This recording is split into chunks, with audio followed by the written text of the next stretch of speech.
Okay, hello everyone. So, back to Antichamber again. This time we're going to cover the latest glitch, the warp glitch, which is being used to skip a lot of things at any percent.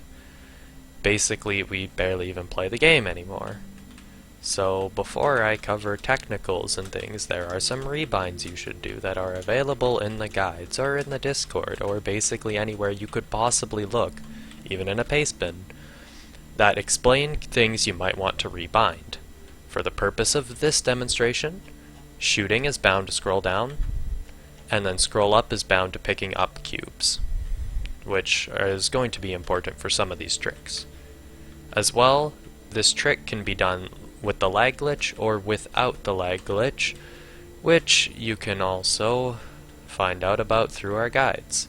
As well, I've done a tutorial on hub storage, which could count for some ways you could use this, but by no means is it important for this, though several of the principles do apply, so they will be re-explained.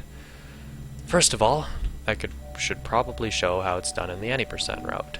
So one of the main differences now is we don't even get the green gun. We only ever have the blue gun.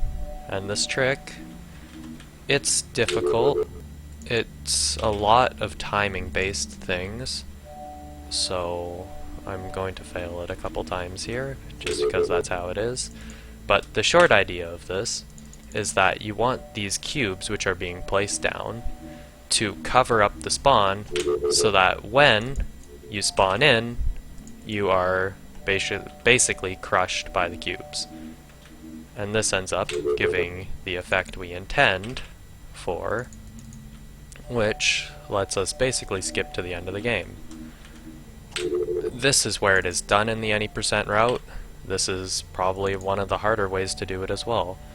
There's several other places I'm going to show once I at least get it once here for purposes of demonstration. There you go. Okay, so that's basically the warp glitch. So we had the cubes cover where we spawn, and then when we go back to that point, because we're covered by those cubes, we're sent to the menu here, or the Antichamber as it's called. See? And you keep your cubes. Well, you can keep some of your cubes, but the important thing is you keep the gun. And so what's neat about this is that the menu, we can actually access triggers that aren't available to us yet by right-clicking because of different raycasting. Of course, this is bound to scroll for speed and speedruns. You can see at this point, I just skipped basically to the end of the game, albeit I was a little off, but it's pretty much a blind aim for all of that. So it's a lot of adjusting to where to do that. But basically, this glitch then lets us visit any point on the map to trigger any trigger without actually having visited it before. So this can allow us to get guns out of order, or it can allow us to literally just skip to the end of the game, or basically any other location there. Now, this isn't the only place you can do it. You can also do it over here, or basically anywhere where you can cover the spawn. I'm going to show you a couple of different ways you can use it, but what's worth noting, for some spawns you're not actually on one block centered. You're 0.5, which means that you're between two blocks. And when you're between two blocks, what happens is that you actually have to cover up both of them to be ejected back to the hub. So if I just go snag the green gun here, one room which has an easy setup to use is this one. So you go and pick up your cubes, come back behind here, line up your gun roughly around there-ish, and I use lag for that. You don't have to use lag, but then again, you get sent over here. Now, I'm going to be showing you where these triggers are for the purpose of the video. In speedruns, you aren't allowed to have the triggers visible like this. But for example, I can go trip that trigger if I click around there enough. So it's a little precise, and it requires you to jiggle your mouse around a little at times. But you can see, we've now ended up here, as opposed to anywhere else, because the menu was completely blocked off. it also notes down some of these locations as well. Then, another handy place you can do it at is there's no way in. However, you have to use an HS to bring some cubes here. So, let's just go and do that really quickly. Again, basics of HS are explained in the other video. Now here, you can just aim right around the corner there. Scroll. And that time I didn't get it. Again, it's a little picky because it has to cover your spawning location, so it's not always gonna be nice. Okay, really? It's really not wanting to be nice right now. But the idea being that as long as you're aiming in the right direction and have enough cubes, you can just cover up where you're gonna spawn, which is all that's necessary. Okay, yeah, I was gonna discuss the technicals more after I actually showed how to do all of them. Callie, thanks for reminding me though. But yeah, so any percent run, you skip over here. As well, the one other way you can use it is the theoretically faster way at the fly. It requires a lot more cubes, and it's a little more difficult to pull off, but see if I can get it. That might be too low. Yeah.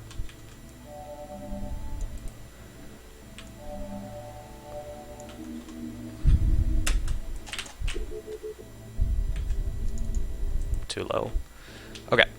So, worth noting is the timing for these. The way the cubes get placed down is if you have to have the cubes still moving by the time you end in the antechamber. And so what happens is usually when a cube is on the wall and you exit, they disappear. However, if the cube is in the air and you come back, they'll still be here, because it doesn't delete the moving entities, only the placed ones. So what has to occur during your duration, or during the time you're moving, for the glitch, is that the cubes have to be in the air when you exit back into the hub. Then when we go back, those cubes will keep moving, place themselves down, and ideally cover up our location, causing the glitch to occur. So that's most of the main ways you can do it there. And timing for this, you can do this unbuffered, or buffered, however you prefer. Only real difference is buffered will place down a lot more cubes. As well, you also retain some more. Compared to unbuffered, which is also fairly similar. It doesn't leave a whole lot of difference for these. But it is worth noting that out. One disadvantage, however, to doing the buffered method is that you can get a lot more cubes to stack if they're buffered, meaning that you're going to get more back, but they're not always going to stack like this. However, if you do it unbuffered, so no lag glitch, they're going to stack more than they're going to recall. So it is easier to do unbuffered in certain scenarios, specifically for the any percent run. You can do it buffered, so that it doesn't really matter regardless. Now for a little bit of the technical information. Basically what happens is I've explained the cubes placing themselves down like that. Now, what happens is if our spawn is covered when we come in, we're never intended to be crushed by cubes, as we are in this scenario.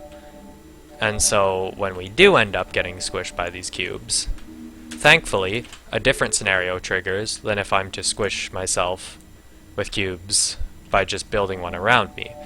If I'm to squish myself in a frame of cubes, I will die, and it will crash the game, because there is no death condition programmed. However, here, when we bump in, and we're covered up, we shouldn't have spawned there in the first place, and for whatever reason, we end up getting set back here. So the difference being that when we get sent to the hub, we're in a state we shouldn't be in. Rather than having our state set to where we have no gun, which is what happens when we press Q, we get to keep our gun because our state has not changed. Now, this is the important detail, because when we have the gun in the hub, there's raycasting handled differently for left and right click. When we left click, raycasting acts a certain way. However, when we right click with this weapon, it acts a different way that can actually bypass that invisible wall and let us access the triggers. Convenient. So, when we have our hub weapon, as I like to call it, it's when we're in the correct state, meaning we interact with this as intended, and I can't just aim for a spot and click for it regardless of whether I right click or not. But, since we do have the other gun and they're coded differently, it works like that. And then technicalities is all the triggers exist at all times regardless of whether I have this or not. The only difference is I have the ability to click them in this state. So you can see all the triggers are here, all the triggers are still here. And the only difference being that we can just line up for the triggers and go with that. Now, when you're in a run, you can't see the triggers like this. So it's a lot of just memorizing where this position is on the map and going to click there. But if you're just messing around by yourself, you can look around. Worth noting as well is these don't always correlate to where they appear to be on the map, which can lead to some interesting scenarios.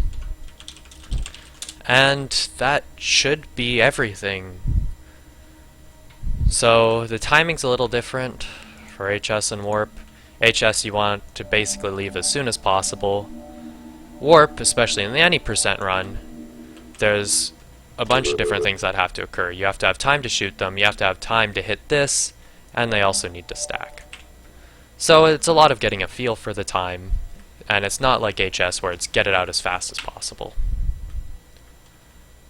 And that should be all the information regarding the warp glitch. Of course, things still have to be rerouted and planned out around this, but that's the basic idea of how to do it. So, feel free to join us in our Discord and ask around with any questions, or you can always check out the guides, which I'll be sure to link, because that also has links to communication. So yes, thank you for watching, and hopefully that was helpful for you.